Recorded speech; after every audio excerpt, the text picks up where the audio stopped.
سلام، با یک آموزش دیگه از فتوشاپ در خدمت شما هستیم. این بار راجع به کالر کارکشن یا تصحیح رنگ قرار صحبت کنیم. خیلی از مواقع ما وقتی عکس از یک سوژه یا طبیعت میگیریم، عکس ما با واقعیت اون تصویر تفاوت داره.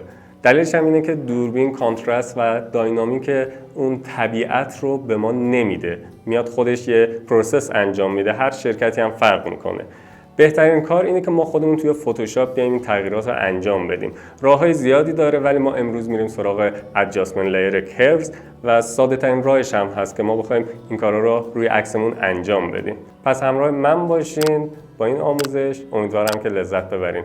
لایک، سابسکرایب یادتون نره، حتما ما رو دنبال کنین.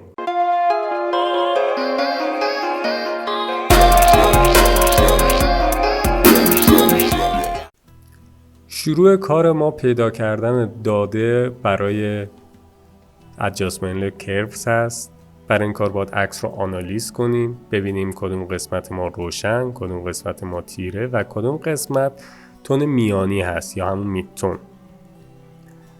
برای این کار میایم داخل ادجاستمنت لیر و گزینه تریشولد رو باز میکنیم.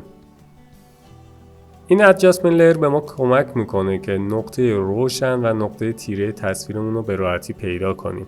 سمت راست که بکشیم نقطه‌ای که روشن هست مشخص میشن، سمت چپ هم که بکشیم نقطه‌ای که تیره هستن تو عکس ما مشخص میشه.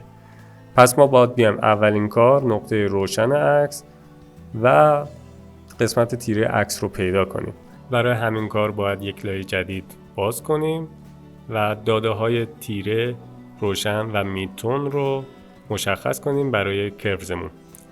میام سراغ رنگ ها، رنگ قرمز رو انتخاب میکنم برای براشم که کاملا مشخص باشه توی تصویر وقتی انتخاب میکنم. برمیگردم سراغ تریشولد و ادامه میدم کارمو. سمت راست میکشیم، هایلایت ها رو پیدا میکنیم. هم سمت راست تصویر هست هم میانه تصویر هست. هر کدوم که راحت تر بودین با یک کلیک مشخص کنید. این نقطه روشن ما میشه برای تصویر. دوباره برمیگردیم میایم سراغ تریشولدمون و نقطه تیرمون رو پیدا میکنیم که میشه همون زمین های پایین. اینجا هم یک کلیک میکنیم رو لایه‌ای که باز کردیم. این دو نقطه برای ما مشخص میشه. میایم سراغ میدتونمون. اینم باید پیدا کنیم که سه نقطه اصلی برای آنالیز و داده‌ای که به کرو زدیم مشخص بشه. پس یک لایه جدید درست میکنیم. میایم رنگ رو انتخاب میکنیم و هیو و سچوریشن 0 رو میدیم. البته عدد هم داره، این 80-80-80 رو میتونیم بدیم. انتخاب میکنیم و با این سطح رنگ میکشیم روی لایه‌مون که 50% خاکستری رو به ما بده. بعد میایم تو قسمت بلند مود و بلند مود رو تصویر رو روی دیفرنس میذاریم. توی این قسمت میدتونا برای ما تیره تر میشن، شادوها برای ما روشن‌تر میشن، هایلایت ها تیره، ولی میدتون از همه تیره تر میشه. با براش میایم انتخاب میکنیم قسمتی که تو این حالت از همه تیره تر باشه. اون رو هم انتخاب میکنیم. هم داخل کوه هست و هم داخل ابر. ما میتونیم اینا رو انتخاب کنیم.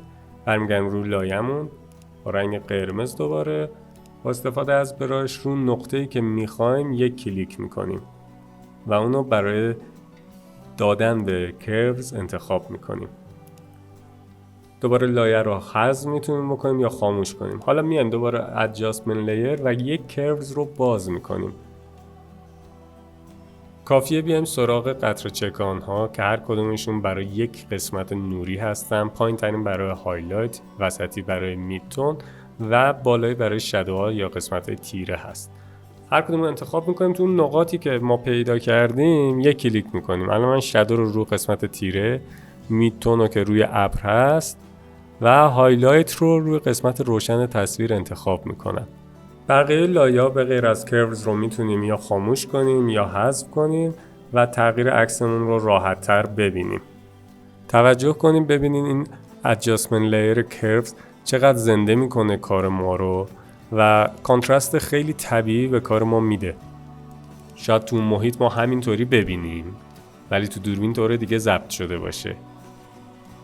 توجه کنین قسمت‌های تیره به تیرگی کامل رسیدن، قسمت‌های روشن هم مشخصه، رنگ‌ها تونشون درست شده و عکس از خامی برگشته. مهمتر از همه هیستوگرام ما اینجا توجه کنین قسمت هایلایتش خالیه، قسمت شادوش هم خیلی پایینه، ولی وقتی این کار رو انجام میدیم هایلایت ها برگشتن، شادوها هم برگشتن و ما میتونیم عکسمون رو شروع به ادیت کنیم. البته همینجوری هم خوبه. اگه سوالی دارین در قسمت کامنت برای ما بذارید. امیدوارم لذت برده باشید. سابسکرایب یادتون نره. موفق باشید.